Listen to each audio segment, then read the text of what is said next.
Okay, here's the weight that came with it.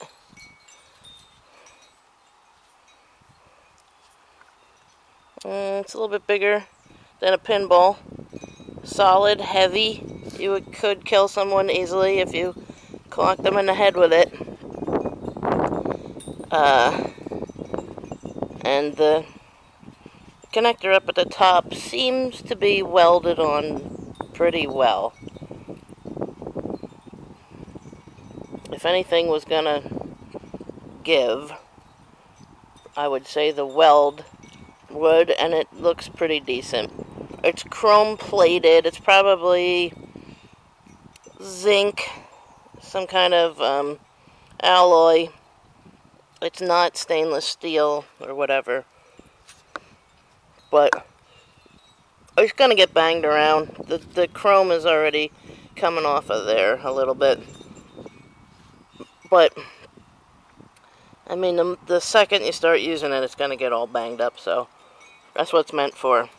Now this came on this little chain, which is silly and ridiculous. Like I said, it would pull right out of there.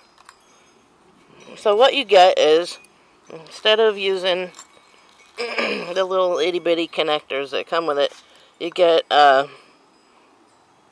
one of these links. I forget what they're called. There's a name for them, and they screw closed. They're great, except whatever you use them with, you gotta have a hole that will fit over the threads. The hole on the back of the knife fit the threads really nicely. Just in case you're wondering, this is actually, the tang of the knife goes all the way through the handle. It's not the complete width of the blade. It's about, like you can see in there, it's about a half an inch. But the part that the chain connects to is actually the blade tang. So this is not gonna fly apart on you, at least when you're using it. But you shouldn't really rely on the knife. You know, you're gonna want to grip the chain up a little bit higher. But anyway, so what I've been doing is I have a Dremel tool. All you have to do is Dremel the hole out a little bit. The loop attached to the ball is a harder metal than the ball, and drills don't really. I don't know. I tried drilling it and it didn't work too good, because the drill's not really meant for that. But I have a Dremel tool that is made for widening holes, and my Dremel bits flew all over the place a little earlier from a mishap, and I can't find them. So I've been doing it by hand with a rat tail file, which is a pain in the ass, and it's not going to get the, I don't know if you can see it, but the hole's not perfectly round. I just don't want to get it too thin and compromise the strength of it. This almost will fit through it, and when it does, I'm going to pause the video. When it does, I'll get this on here, and then I'll show you about how much chain you want on the weapon, depending on your physical height.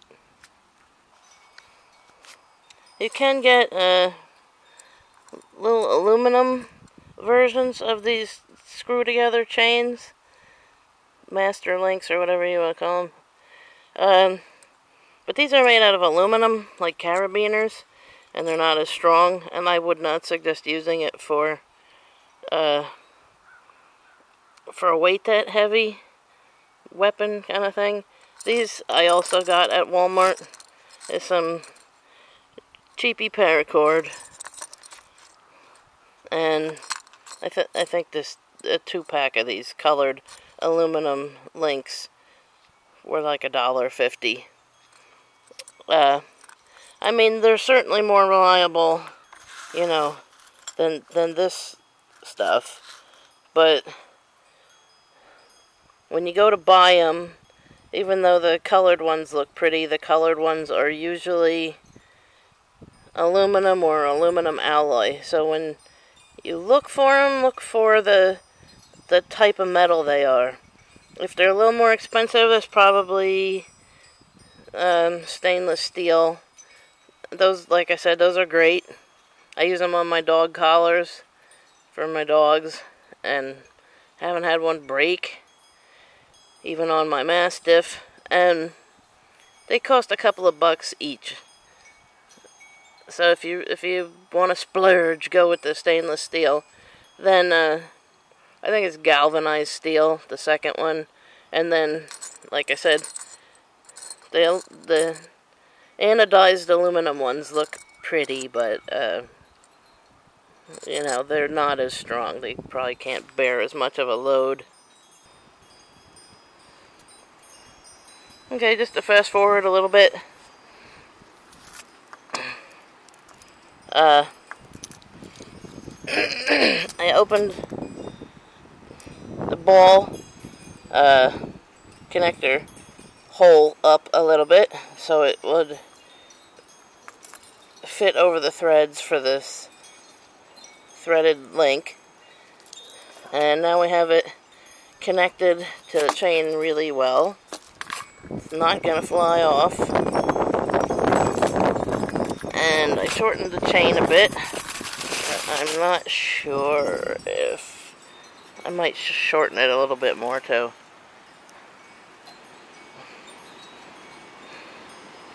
I don't know, it all depends on how much of the chain that you like to take up with the knife in your other hand.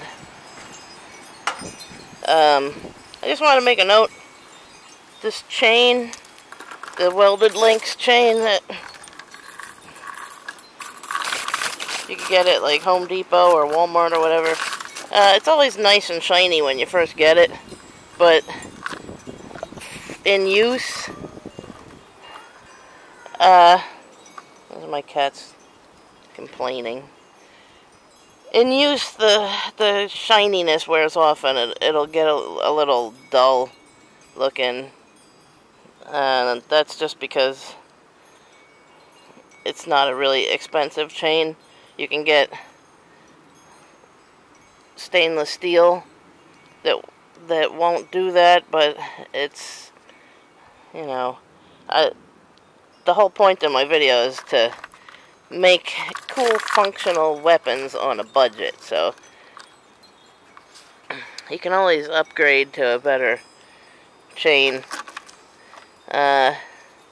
If you don't want to buy this knife to get the ball, you could always buy a manriki like this.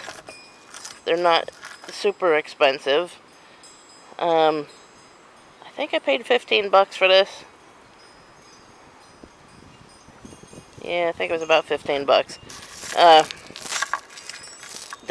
This one came on a super short chain. And it's a nice chain. The links are welded together. It's black, so it's ninja stealthy. But what I really bought it for was because I wanted to get these weights and use them for a meteor hammer kind of thing rather than a manriki.